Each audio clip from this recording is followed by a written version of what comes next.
마태복음 14장 22절에서 36절까지 다 한 절씩 돌아가면서 읽겠습니다. 예수께서 즉시 제자들을 재촉하사 자기가 무리를 보내는 동안에 배를 타고 앞서 건너편으로 가게 하시고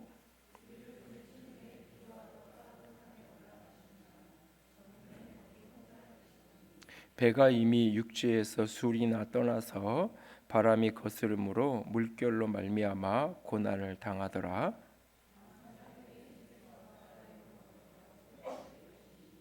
제자들이 그가 오사 위로 걸어오심을 보고 놀라 유령이라 하며 무서워하여 소리 지르거늘 베드로가 대답하여 이르되 주여 만일 주님이시거든 나를 명하사 물 위로 오라 하소서 하니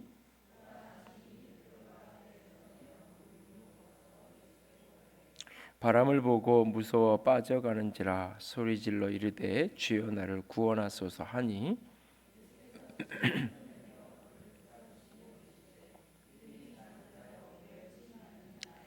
배에 함께 오르사 바람이 그치는지라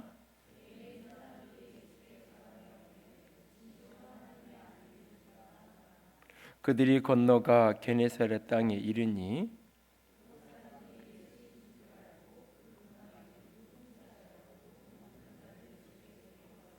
함께 읽습니다. 다만 예수의 옷자락 손을 대게 하시기를 간구하니 손을 대는 자는 다 나음을 얻으니라. 아멘. 오병이어의 놀라운 사건이 일어나고 12조각이 남은 것이 12바구니나 되었고 그 여자와 어린 아이들을 제외하고 그 떡과 고기를 먹은 사람이 5천 명이나 되었습니다. 그러자 22절에 보니까 예수님께서 즉시 제자들을 재촉하셔서 이제 그 상황이 끝나고 나서는 즉시 재촉하셔서 자기가 이제 그 무리들을 예수님이 흩어 보내는 동안 제자들을 이제 배를 타고 건너편으로 가게 합니다. 무언가 이렇게 서둘러서 이제 해가 지는 저녁이 됐고 그 저녁녘에 빈 가는 허기진 모습을 그대로 돌려보내지 않으시기 위해서 예수님께서 기적을 행하셨고 그들이 배불리 먹고 남은 걸 거뒀어요. 그런 어떤 시간이 지나간 것으로 보면 뭐 8, 9시, 9시, 10시 뭐 이 정도 시간이 꽤 좀 흘러서 캄캄해졌겠죠. 사람들을 이제 무리지어서 흩어보내고 제자들은 이 갈릴리 호수 반대편으로 배를 타고 예수님이 보내십니다. 그리고는 23절에 무리를 보내신 후에 기도하러 따로 산에 올라가시라 저물매 거기 혼자 계시더니 예수님께서 기도하기 위해서 제자들을 보내고 사람들을 흩어놓고 그리고 이제 혼자 기도하러 산에 올라가셨다라고 말씀합니다. 바로 앞에서도 예수님께서 그 세례 요한이 죽은 그 소식을 듣고는 예수님께서 홀로 그 13절에 보시면 예수께서 들으시고 배를 태우고 떠나 빈 들에 예수님께서 가시는 빈 들로 예수님께서 들어가시는 그런데 물론 여기에는 홀로 혼자 간 건 아니고 제자들이 거기에 따라오긴 했지만 예수님이 특별히 빈 들에 들어가시고 이제 사람들이 와서 청하니까 다시 나오시고 이런 어떤 분위기 속에서 지난주에 말씀드린 것처럼 예수님의 내면에 여러 가지 이 힘들고 어려운 부분들이 갈등이 한편에 있었을 거예요. 그렇게 이 자기의 길을 예비하던 하나님의 사람 요한이 비참하게 그렇게 그 머리가 잘려서 소반이에 얹어져 있는 그 모습으로 죽임당한 그 이야기를 들은 예수님의 마음은 복잡하고 한편으로는 침통하기도 하고 또 자신이 앞으로 가야 될 십자가의 길을 미리 이렇게 미리 보여주는 그런 모습 속에서 여러 생각을 하셨을 거예요.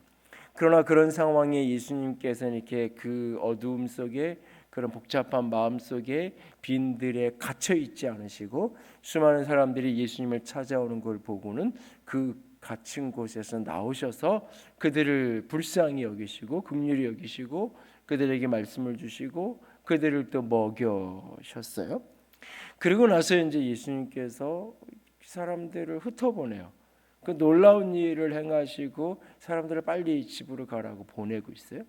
그리고 제자들도 즉시 배를 태워서 반대편으로 보내고 있고, 무언가 예수님이 이렇게 쫓기듯이 좀 이렇게 급히 해야 될 일이 있는 것처럼, 특히 오늘 본문에는 이제 즉시라는 단어가 22절, 27절, 31절 이 본문의 이 사건의 흐름이 굉장히 어떤 예수님의 행위 자체가 굉장히 즉각적인 어떤 반응들이 나타나.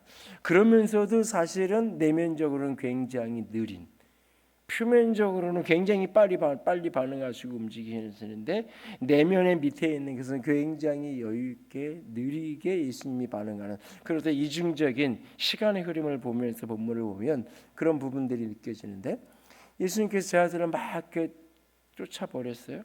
제자들은 보내고 무리는 흩어버리고 예수님이 홀라 산에 올라가요. 기도하기로 가셨다 그랬어요.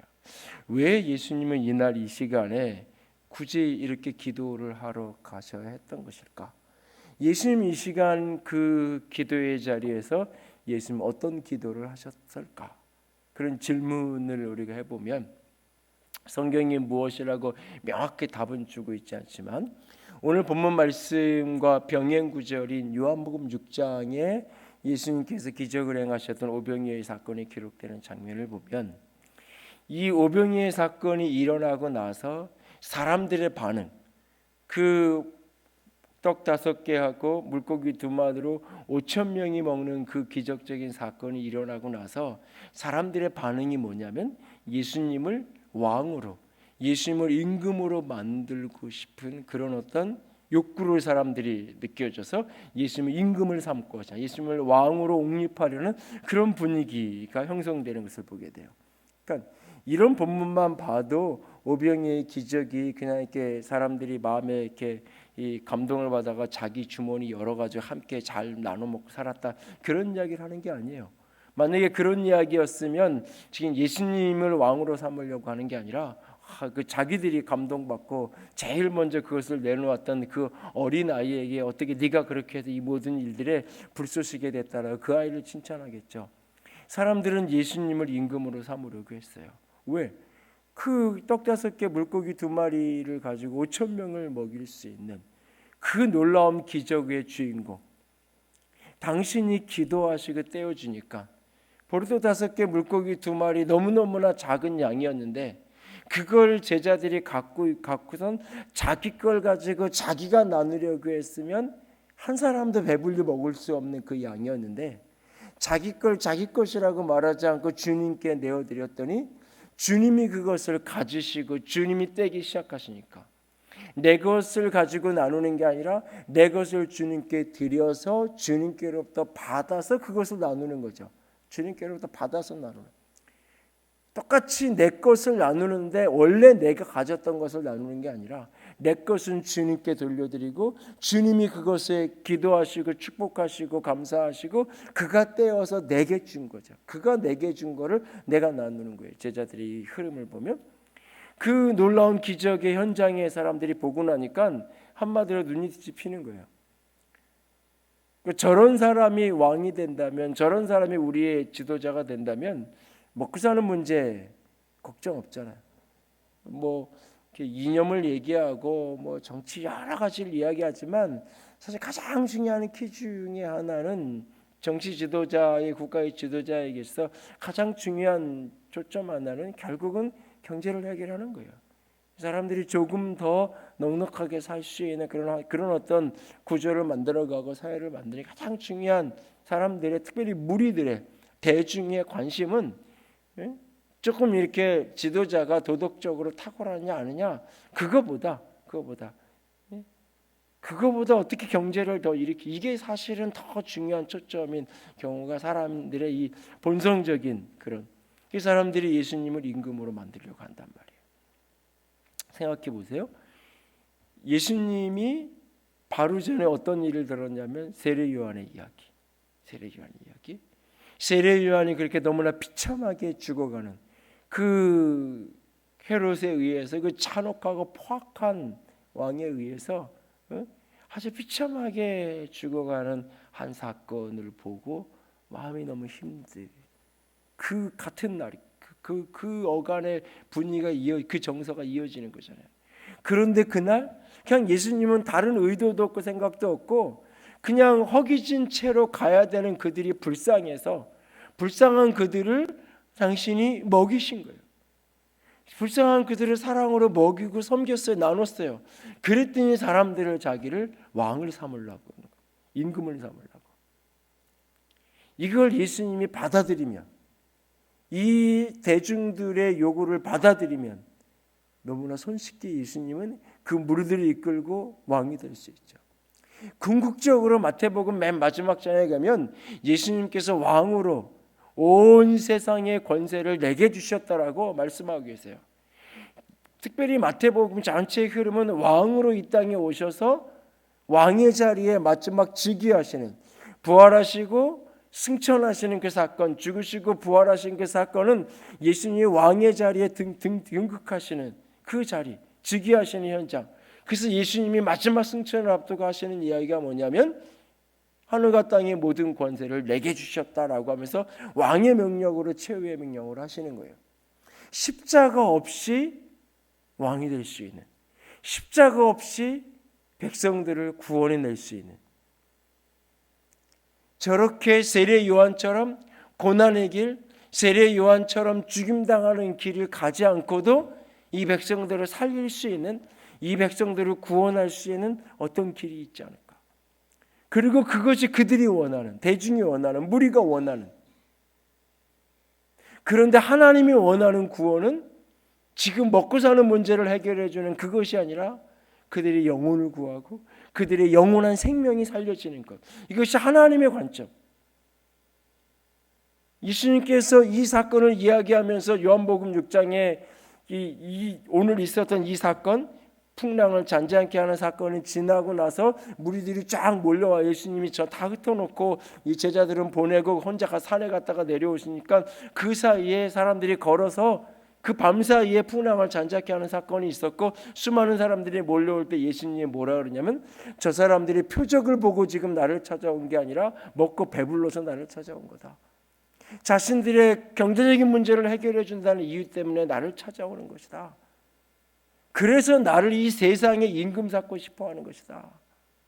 예수님이 그것을 받아들이며 예수님이 거기에 응답하면 예수님은 세례 요한과 같은 비참한 길을 가지 않을 수 있죠. 예수님은 십자가의 처참한 고통의 길을 가지 않을 수 있어요.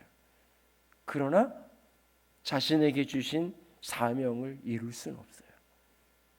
아버지가 내게 주신 사명, 아버지가 내게 주신 사명. 그 오병이어의 사건은 생명의 떡으로서의 당신의 정체성을 보여줘요. 그래서 지금 이 땅에서 오늘 배불렀지만 내일 배고파지는, 오늘 부유하게 살았지만 내일 또 가난해질 수 있는 그 문제를 해결하는 것이 예수님이 오신 목적이 아니라 영원히 목마르지 않고 영원히 배고프지 않은 영원한 생명의 양식을 주기 위해서 하늘의 양식으로 하늘의 생명의 떡으로 예수께서 오신 그 정체성대로 살아가야 되는. 그런데 그러기 위해서는 모든 인생의 죄값이 치루어져야 되고, 그러기 위해서는 그들을 묶고 있는 어둠의 권세, 사단의 권세가 깨트려져야 되고, 그러기 위해서는 오직 당신이 십자가의 길을 가야 하는, 십자가를 통해서 당신이 모든 죄값을 짊어지시고 그 사단의 권세사건은 죽음의 자리에 죽으시고 부활하심으로 사단의 권세를 깨트리시고 사망 권세를 깨트리시고 일어나셔야만 진정한 우리의 구원자, 참된 구원자, 이 세상의 구원자가 아니라 땅의 구원자가 아니라 하늘의 구원자, 참된 생명의 구원자의 길을 가야 되는 게 당신이 가야 될 그 길이에요. 그 길이에요. 그런데 오늘 사람들은 내게 그걸 요구하고 있어요. 사람들이 요구하고 있어요.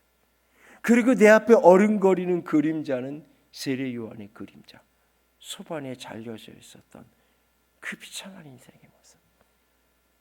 그 순간에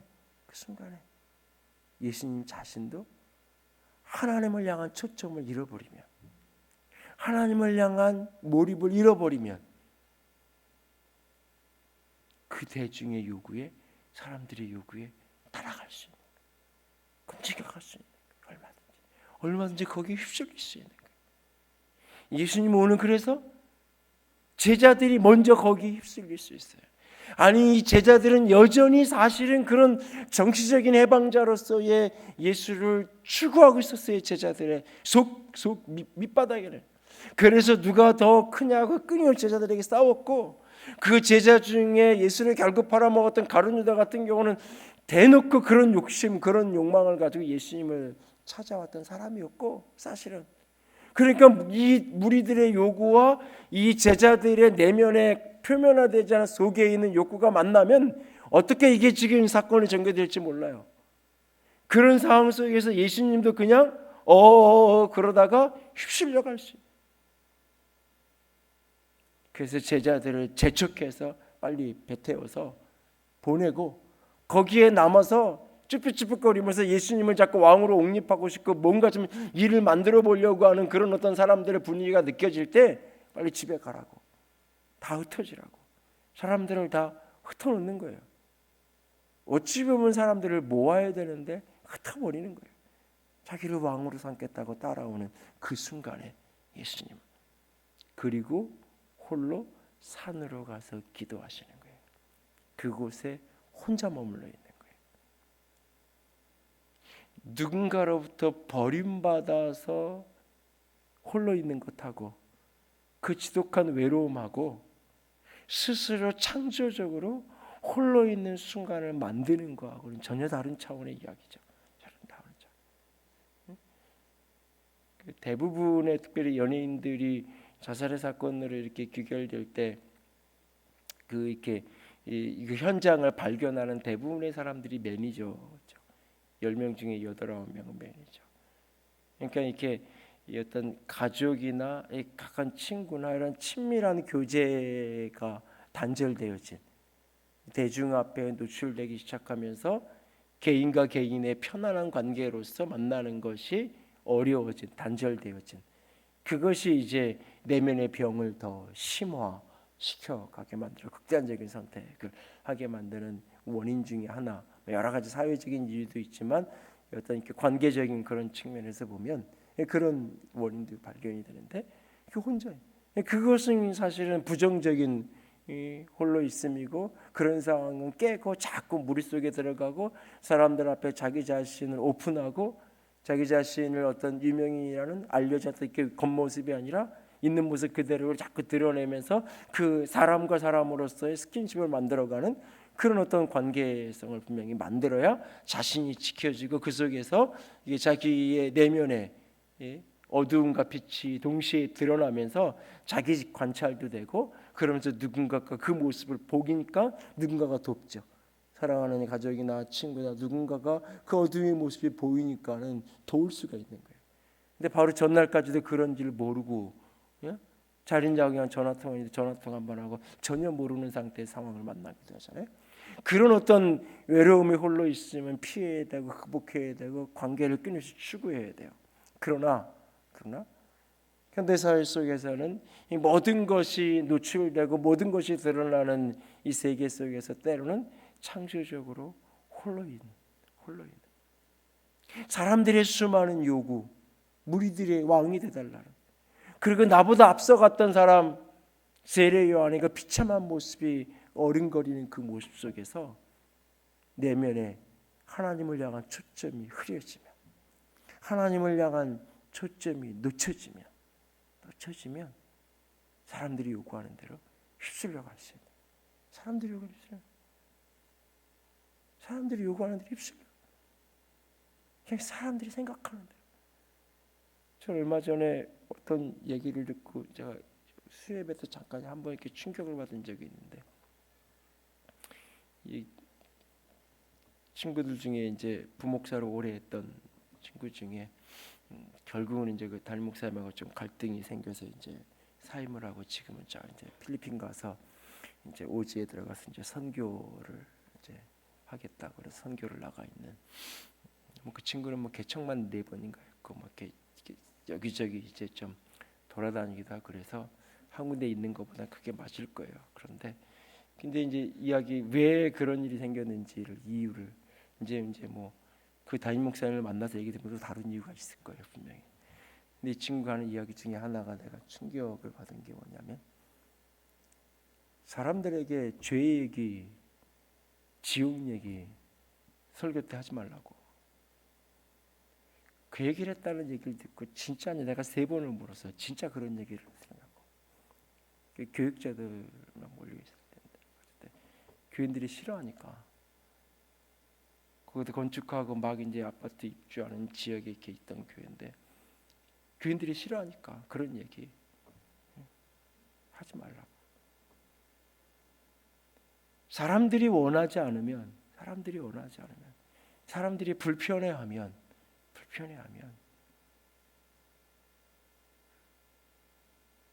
근데 사실은 그게 이제 얘기를 해서 그런 거지. 때로는 목회자도 누구나 다 말씀을 보면서도 하고 싶다가도 해야 되겠다고 느꼈다가도 별로 안 좋아할 텐데 싫어할 텐데 바꾸게 되고 말하다 못하게 되고 때로 그럴 수 있죠. 근데 그게 진짜 되돌아보면 누군가를 향한 배려였고 사랑일 수 있어요. 때로 어떤 때는 어떤 사람에게는.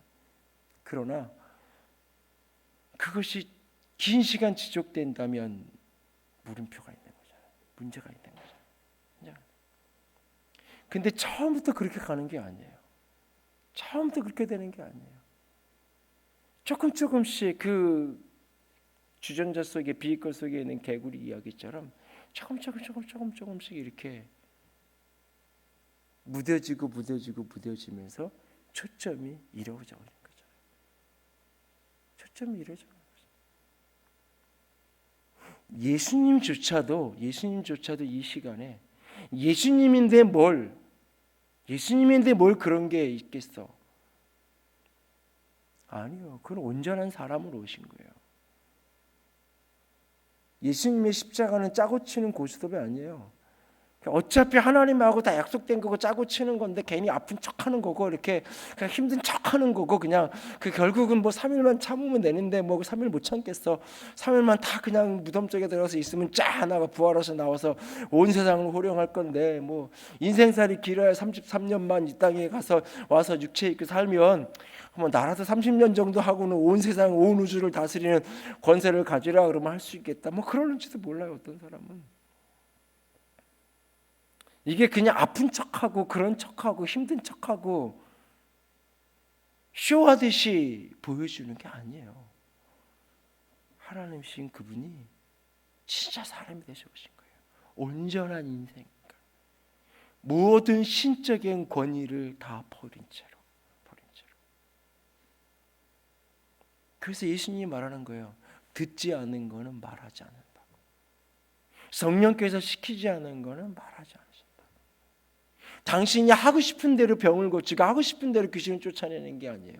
성령께서 도우시고 일하시는 대로 당신이 하시는 거예요. 당신이요. 12영이 되는 천사를 부를 수 있어요. 하지 않아요. 할 수 없어요. 지금 예수님이 이 순간 자신을 왕으로 만들려는 그 무리들의 요구와 세례 요한에 가는 그 길, 그 그림자 속에서 유혹이 느껴진다는 얘기죠. 나는 그냥 적당히 타협하면서 세례 요한과 같은 저런 비참한 인생이 아닌 어떤 길을 가고 싶은 그 유혹, 그 갈등.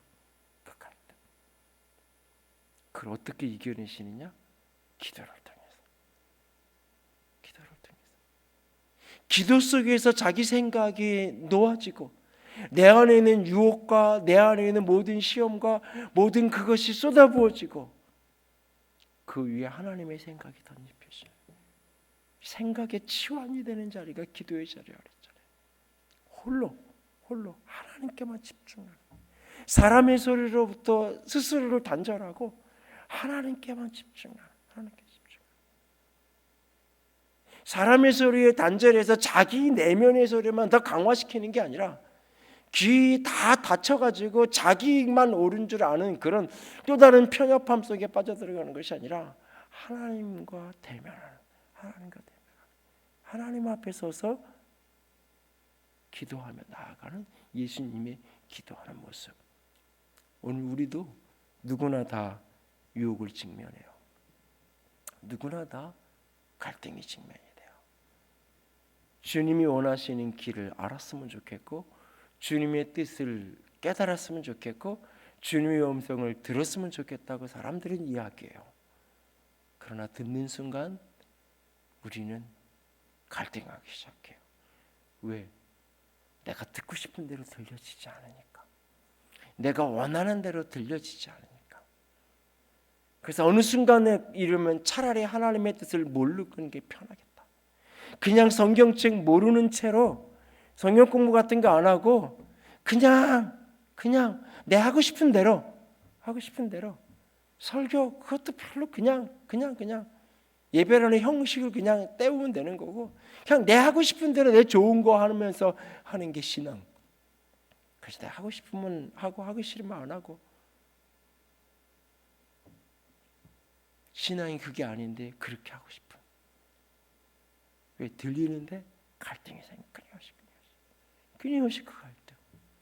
그 갈등 속에서 내 뜻을 하나님의 뜻에 복종시키는 여정. 그것이 신앙의 씨름이에요. 갈등이 없는 상태에 들어가는 것은 신앙이 아니에요. 갈등이 없는 상태에 들어가는 것은 이미 그 영이 죽어있는 상태나 마찬가지예요.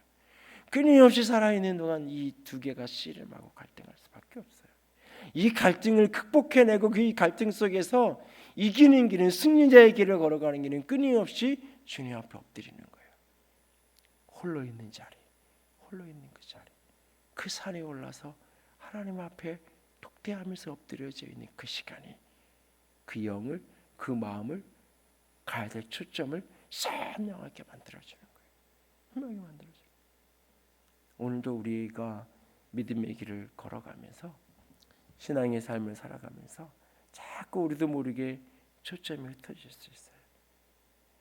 그럴 때마다 세상의 이런저런 모습들을 볼 때마다 갈등이 생기고 내 마음이 흩어지고 혼미케 혼돈에 떨어질 때마다 조용히 하나님 앞에 엎드려져서 하나님과 나 사이에 그분 앞에 서게 되는, 이것이 할 수만 있으면 매 아침마다 기도를 하든지 새벽 기도를 하든지 하나님 앞에 말씀 앞에 서서 기도의 골방 속에 들어가서 하나님과 나를 이렇게 대면하는, 하나님 앞에서 1대1로 그분을 직면하고 만나는 말씀과 기도 속에서 끊임없이 그분을 만나면서 내 욕심이, 내 육체의 소욕이, 내 안에 있는 자기 원함이 다스려질 수 있는 우리가 될 수 있기를 원합니다. 예수님은 그렇게 홀로 산에 오르셔서 하나님 앞에서 자신의 내면을 다루셨어요. 그리고는 예수님께서 이제 기도가 끝나고 보니까 제자들이 땅에 바다에서 그 갈릴리 호수에서 사건이 벌어진 거죠. 24절 보세요. 배가 이미 육지에서 술이나 떠나서 바람에 거슴으로 물결로 말미암아 고난을 당하더라. 25절 밤 사경에 예수께서 바다 위를 걸어서 제자들에게 오시니, 밤 사경 새벽 3, 4시경, 그러니까 제자들이 9시 정도라고 보면 6시간, 최소한 대여섯 시간을 사투를 한 거예요. 그런데 갈릴리 호수가 뭐 아주 큰 바다도 아니고, 그럼에도 불구하고 이게 이제 계곡과 계곡 사이에서 이렇게 내려오는 그 골짜기 바람 때문에 갑작스러운 돌풍. 그러니까 대부분 이렇게 비가 오면은 배 안 뜰 거 아니에요. 바람이 막 부는데 예수님께서 니네 바람을 뚫고 가 그러고 배 태워서 빨리 보내진 않았을 거 아니에요. 배를 타고 출발했을 때는 바람이 불지 않았단 말이야. 근데 불과 한두 시간 몇십 분 사이에도 갑자기 그 골짜기에서 독특한 기후 현상에 의해서 이 지형적인 이거 영향에 의해서 이 회오리 바람과 같은 그런 바람이 불면서 풍랑이 만나는 상황이 될 수 있어요. 이런 상황에서 앞으로도 못 가고 뒤로도 못 가고, 그런데 이 뱃사람들, 이 제자들의 많은 숫자가 베드로, 요한, 뭐 이런 안드레 이런 사람들은 이 갈릴리 바다가 자기 앞마당이잖아요. 이 갈릴리가 여기서 태어나서 여기서 30-40년 먹고 산 사람이에요. 그러니까 이 바다가 어떻고 이 갈릴리가 어떤 지형이고 어떤 때에 어떻게 바람이 불고 이런 거를 훤히 눈 감고도 그냥 다 아는, 예? 계절에 딱 보면 하늘에 보고 별자리 딱 보면 어느 정도 되겠다, 뭐 이렇게 구름이 있고 그러면 그냥 다 할 수 있는 그런 사람들이란 말이에요. 그런데 그 예측을 어긋나는, 그 예측을 빛나는 사건이 지금 벌어져 있는 거예요. 그리고 이제 여기에 우리의 관심사 중에 하나는 예수님이 보냈다는 말이죠. 예수님이 서둘러 보낸 거예요. 제자들은 어쩌면 별로 가고 싶지 않았을지 몰라요. 그 무리들하고 어떻게 한번 이렇게 연결시켜 보고 싶었을지 몰라요. 근데 서둘러서 예수님이 등떠밀어 보냈는데 풍랑 속에 바람에 거슬려서 괴로이 노를 젓고 살아가야 되는 순간을 만나요. 이건 굉장히 상징적 의미를 담을 수도 있어요. 인생의 어떤 순간 주님이 원하시는 길, 주님이 가라 하시는 길을 걸어가도 거기에서 인생에 비바람이 불고 풍랑을 만날 수 있다는 사실이에요. 주님이 가라 하시는 길을 가면 평탄한 안정함만이 있는 게 결코 아니에요. 주님이 가라 하시는 길을 갔는데 그것에서 풍랑을 만난 어떤 시즌, 어떤 때로 만날 때도 있어요. 오늘 그날 그들은 그렇게 풍랑을 만나 있어요. 예수님이 산 위에서 그걸 보시고 예수님이 당신이 이제 그 기도의 씨름 하나님과 독대하는 시간이 다 끝난 후에 이제 내려가셔요. 예수께서 풍랑 만나는 그들을 향하여서 바다를 걸어서 그들에게로 가요. 수시간을 대여섯 시간을 씨름을 하고 온몸이 젖고 뭐 그 캄캄한 이 밤에 이 그 파도 소리에 저 너머에 예수님이 무리를 걸어서 오세요. 잔잔한 때에 한강물 잔잔할 때 거기 이렇게 서서 이렇게 걸어오는 게 아니잖아요. 바람이 치고 풍랑이 일고 막 그러는데 예수님이 걸어서 오시잖아요. 그러니까는 저 멀리 뭔가 보이긴 보여요. 그런데 보였다 안 보였다 보였다 안 보였다. 보였다가 파도가 이렇게 치면 파도에 가렸다가 또 지나면 또 보이고 앞에서 파도가 왔다 갔다 이렇게 오르락내리락 치는 거잖아요. 자기 이 배도 제자들 타고 있는 배도 막 흔들리고 저 앞에 예수님이 걸어서 이렇게 오시고 그 상황 속에서 예수님이 보였다 안 보였다 캄캄하고 뭐 이런 상황이니까는 이게 못 알아 보이는 거예요. 그러니까 유령 헛개비가 보이는 거죠. 이게 아니어도 헛개비가 보일 상황이야. 지금 제자들의 상황이 지금 그런 처지에 이 보이니까 이게 저거 유령이다, 헛개비가 보인다. 그러면서 이제 안 그래도 지금 죽는 게 두려운데, 안 그래도 지금 죽음의 그림자가 잔뜩 드리워져서 이 죽는 것이 공포감을 느끼고 있는 이 시점에 안 그래도 보이니까 그럼 괜히 뭐 이렇게 밤길 가다 보면 그냥 아무것도 아닌데 누가 어디서 소리만 나도 벌스럭거리고 막 소리 지르고 놀래잖아요, 사람이. 이 제자들이 지금 그런 상황이죠. 그래서 26절 끝에 보니까는 무서워하여 소리 지르는. 그러니까 30대 중후반의 장정들 12명이 비명소리 지르는 장면을 한번 그 배우에서 하여튼 이 장면이 상상을 해보면 묘한 느낌이 드는데 그 순간 주님이 한마디 딱 하세요. 즉시 제자들이 비명을 지르고 막 소리 지르는 그 소리가 들리자 즉시 예수님이 딱 한마디 안심하라. 샬롬. 안심하라. 평안하라.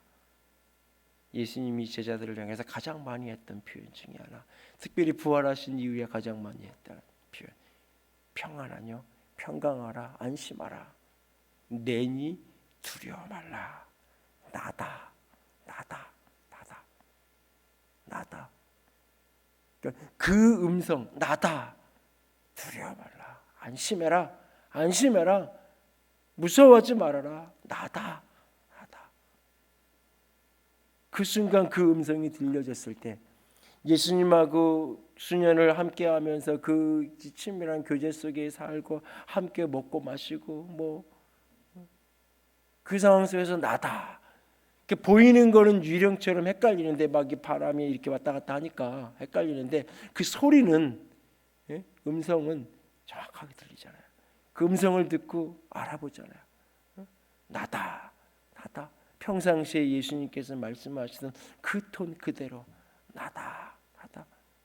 부활하신 예수님이 마리아가 예수의 발치 앞에 엎드려 살 때 마리아야, 그 울고불고 있는 마리아에게 마리아의 그 한마디 딱 부르니까는 누군지 딱 알아보고 고개를 돌리는 그 무덤 속에 있어요. 그 장면처럼 나다 하니까 알아보는 거죠. 그런데 바로 그 순간 베드로가 주여 만일 주님이거든. 여기에 주여는 뒤에 주님은 로드를 가리키는 거지만 우리가 일반적으로 쓰는 주여 주님이지만 앞에 주여는 당신, 영어로 써 이렇게 표현해요. 네가 주님이면, 그러니까는 보이는 건 유령처럼 보이고 들리는 건 주님의 목소리가 맞아요. 근데 이게 못 믿겠잖아요. 물 위를 걸어오는 이 모습이 이게 주님이라는 게 내가 지금 환상을 보는 건지 진짜 귀신을 보는 건지 모르겠잖아요. 네가 진짜 예수님이면, 네가 진짜 주님이면 나를 명해서 물 위를 오라고 해보라고, 그렇게 하라고 이야기하는 거예요. 저는 이 본문을 이렇게 28절을 읽다가 한편으로는 대범한 기도라고 생각이 되면서도 응답하면 어떻게 하려고 이랬을까? 응답을 진짜 해주면 어떻게 하려고 이 길을 했을까? 그런 생각. 하여튼간 베드로는 이렇게 일단 저지르고 보는 그런 스타일의 성향이니까 주님이 또 거기다 대고 또 오라 그러세요. 하여튼간 두 분이 이렇게 잘 맞아요. 베드로랑 예수님하고 이게 조합이 잘 안 맞는 것 같은데 서로 계속 어긋나는 것 같은데 근데 이게 잘 맞아요. 뭔지 모르게 안 어울릴 것 같은 그런 관계인데 굉장히 또 이렇게 잘 맞는. 예수님 또 당신이 진짜 주님이면 오라, 나를 명해서 물 위를 걸어오라고 하십시오. 그러니까 예수님이 오라 그래요. 또 오라 그러니까 또 거기에 또 내려가잖아요. 오라 그러니까 거기에 바다에 그 여전히 풍랑이 있잖아요. 여전히 바람이 끝인 게 아니에요. 거기에 또 이렇게 덜썩 내려가잖아요. 그리고 걸어가잖아요. 조금 걷다가 제정신이 오죠. 30절에 바람을 보고 무서워 빠져가는, 이게 제정신이 들었을 때의 모습이잖아요. 제정신이 드니까 바람도 보이고 다시 무서워지기도 하고, 그러니까 물속에 빠져 들어가는 자신을 보는 제정신이 들잖아요. 제정신이 들고 하는 기도가 뭐냐? 주여 나를 구원하소서, 나를 살려주소서, 나를 오라고 하셔서 당신이 주님, 이렇게 그런 대범한 온다가 다 없어지고 이제 나를 좀 살려달라고. 그럴 때 예수님이 즉시 손을 내밀어서 물속으로 빠져들어가는 그를 잡으세요. 그리고 한마디예요. 믿음이 적은 자요, 믿음이 적은 자요, 왜 의심하느냐, 의심하느냐. 바다를 걸어가는 순간 바람이 보이고 무서워하는 그 순간 의심이 그 속에 들어왔다는 얘기죠. 왜 의심하느냐. 그리고는 32절에 배에 함께 오름에 바람이 그치는지라. 베드로는 예수님이 빠져들어가는 걸, 베드로가 걸어서 몇 걸음이라도 갔잖아요. 빠져들어갔잖아요. 예수님이 잡아 올렸잖아요. 베드로는 날아서 배로 갔을까요? 예수님이 집어던졌을까요? 예수님이 업고 갔을까요? 성경은 말하지 않지만 함께 배에 올랐어요. 함께 배에 올랐어요. 같이 걸어가는 거예요. 그 여전히 풍랑이 있는 그 바다를 같이 걸어서 올라가죠. 예수님이 배에 오르시니까 바람이 그치고 사람들이 예수가 하나님의 아들이다, 하나님의 아들이 소리소리다라고 깨닫고, 제자들이 깨닫고 엎드려지는 장면이 나오죠.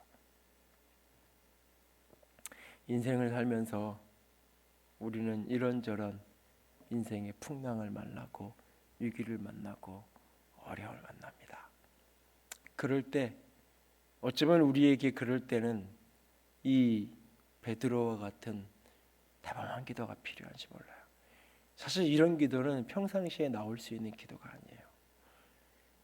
제정신으로 할 수 있는 기도가 아니에요. 베드로가 왜 거기서 내려올 수 있었을까요? 어차피 죽어요. 배에 있어도 죽고요. 내려가도 죽는 거예요.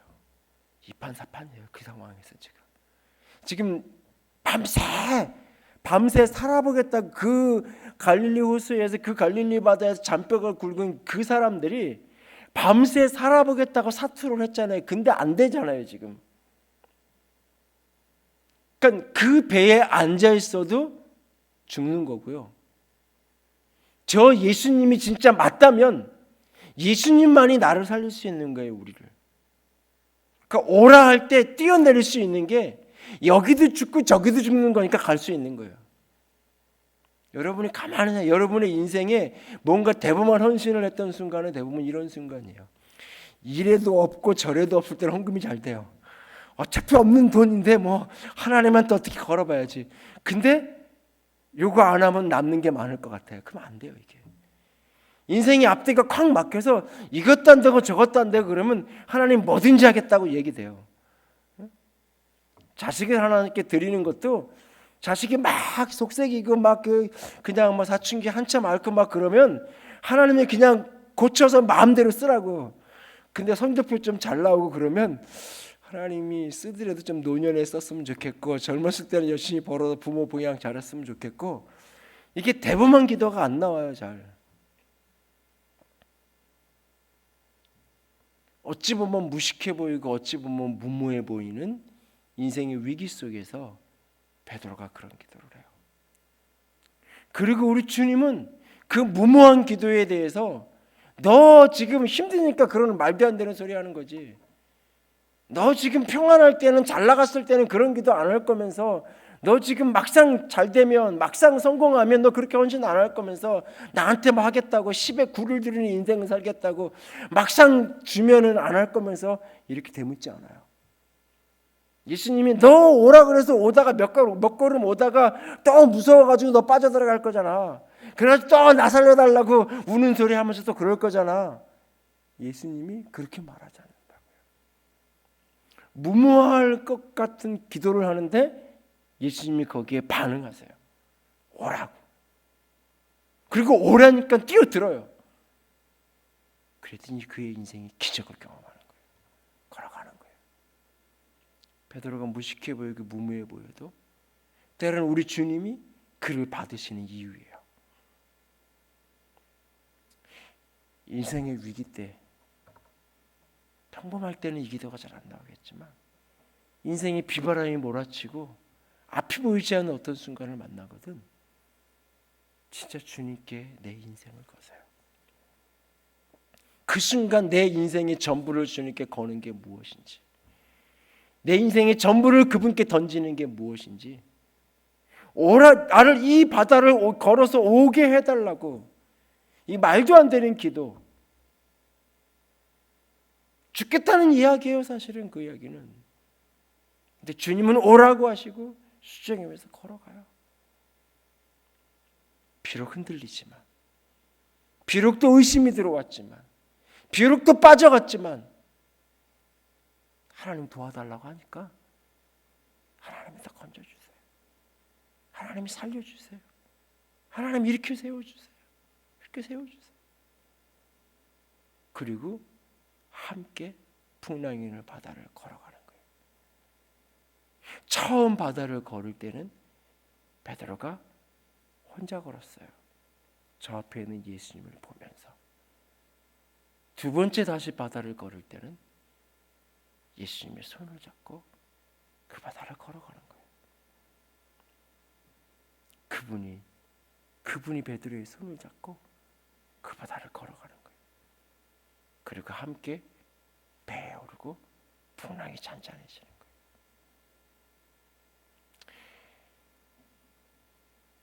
어떤 때는 성공하는 게 무섭고 때로는 무언가가 성취되는 게 두렵기도 하고 그랬다가 타락하면 어떡하지? 그랬다가 교만해지면 어떡하지? 어느 날 깨달아지는 메시지 중에 하나가 뭐냐면, 이게 좀 이렇게 인간 이렇게 속된 표현일 수 있는데, 걱정도 팔자다. 하나님이 직접 말씀한 건 아닌데 내가 그렇게 생각이 되더라고요. 떡 줄 사람은 생각도 안 하는데, 떡 줄 사람은 생각도 안 하는데 혼자 막. 그러니까 하나님, 나는 그렇게 크게 안 돼도 되고요. 큰 거 필요 없고요.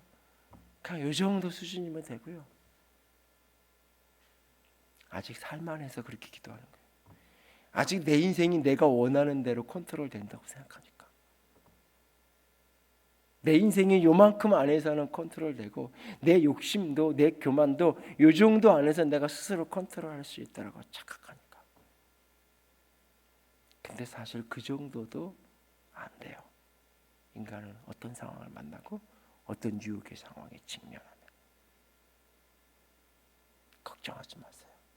무리를 걷다가 우리가 한눈 팔아도 주님이 나를 성공하게 하시고 크게 하셨는데, 그 성공이 올무가 돼서 내가 한눈 팔아도 이거 하나만 잊지 않으면 돼요. 바로 그때 하나님 도와주세요. 하나님 나 살려주세요. 주여 나를 구원하소서. 이 기도를 할 수 있으면, 이 기도를 할 수 있으면. 근데 어리석은 사람은 그 기도를 하는 게 아니라 그때 헤엄치려 그래요. 무리를 걸었던 사람이 자기 힘으로 헤엄치려 그래요. 자기 힘으로 빠져나올 수 있도록. 빠져나오고 나서야 하나님께로 돌아가겠다고. 빠져나오고 나서야 내가 주님께로 가겠다고. 내가 헤엄쳐서 주님께까지 가겠다고. 내가 헤엄쳐서 배까지 오르겠다라고 착각하는 거예요. 아니요, 빠질 수 있어요. 아니, 때로 빠져도 돼요. 여러분, 믿음이 적었는데도 바다를 걸을 수 있었잖아요. 주님께로부터 너 왜 이렇게 믿음이 적은 자야? 라는 소리를 들은 사람도 바다를 걸을 수 있었다고요. 그 파도를 헤칠 수 있었다고요. 내 믿음이 적은 자라는 소리를 듣는 그 사람조차도. 어쩌면 우리는 믿음이 적은 자가 아니라 없는 자인지 몰라요, 사실은. 겨자씨만한 믿음이 있어도 이 산이 던져져 바다에 던지려가 될 거라고 말씀하셨는데, 진짜 작은 믿음이라도 우리에게 있었으면, 신락 같은 믿음이라도 우리에게 있었으면, 그래서 비바람에 몰아쳐서 빠져갈 때 하나님 도와주세요. 주님 나를 구원해 주세요. 그 기도 하나만을 잃어버리지 않을 수 있다면 우리는 빠져도 다시 나올 수 있어요. 그리고 주님은 내 손을 붙들고 그 길을 걸어가실 거예요.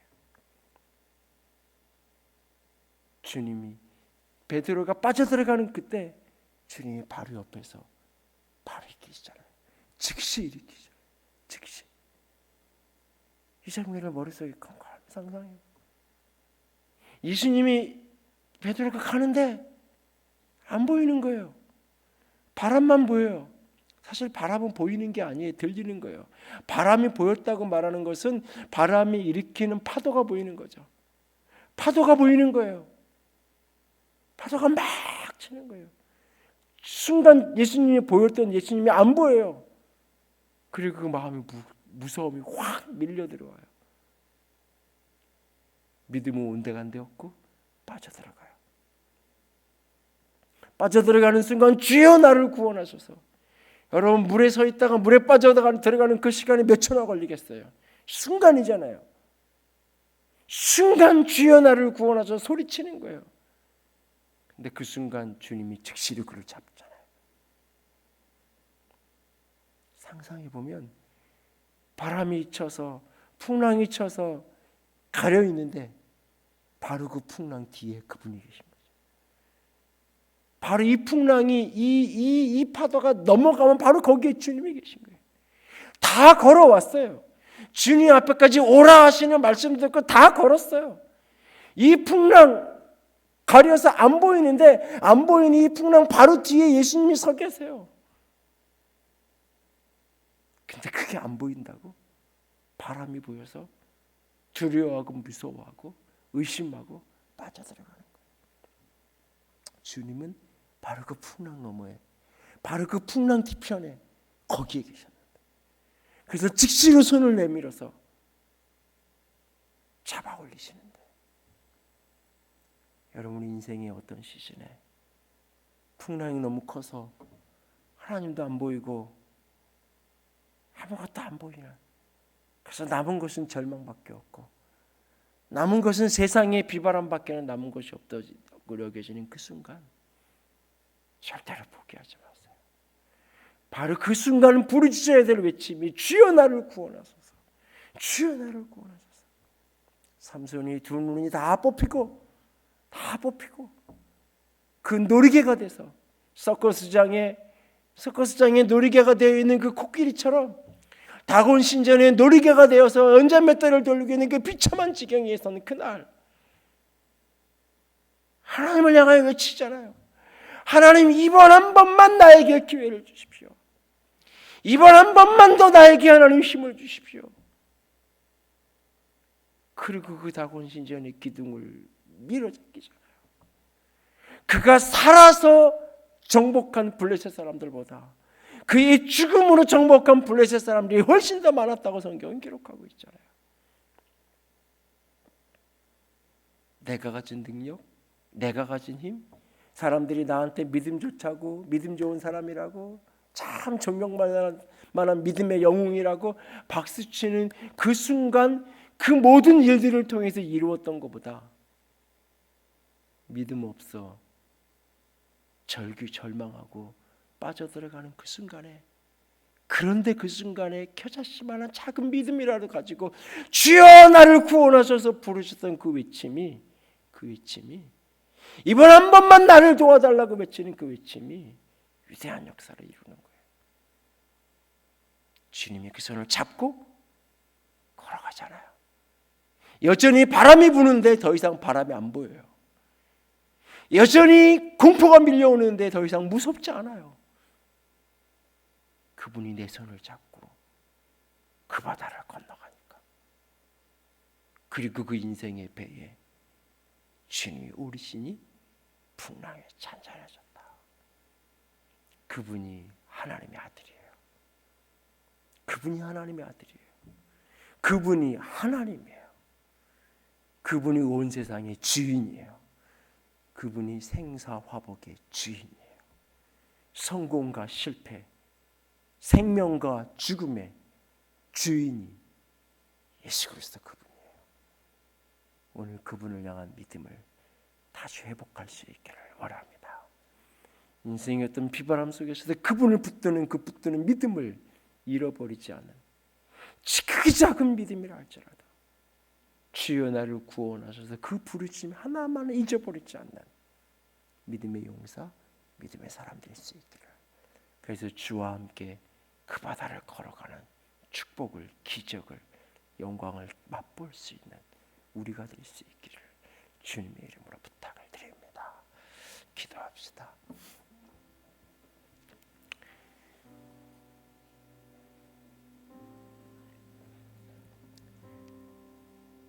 두 가지 말씀드렸어요.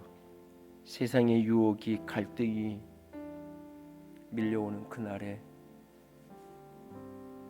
하나님을 향한 시선, 하나님을 향한 초점이 흐려지면 모든 게 무너질 수밖에 없어요. 하나님을 향한 나의 시선이 무너지는 그 순간 산에 올라 그분을 찾을 수 있는 우리가 될 수 있기 원합니다. 인생의 비바람이 몰아치는 그날 대범하게, 때로는 무모하게, 위험하게 기도할 줄 아는 사람, 도전할 줄 아는 사람 됐으면 좋겠고, 그 도전의 어느 순간 절망으로 쓰러진다 할지라도 주여 나를 도우소서, 주여 나를 구원하소서 외칠 수 있는 그 믿음을 가진 우리가 되기를 원합니다. 하나님 그 믿음을 부어주시옵소서. 주님 나를 도와주시옵소서. 주님 나를 도와주시옵소서. 같이 기도합시다. 사랑해.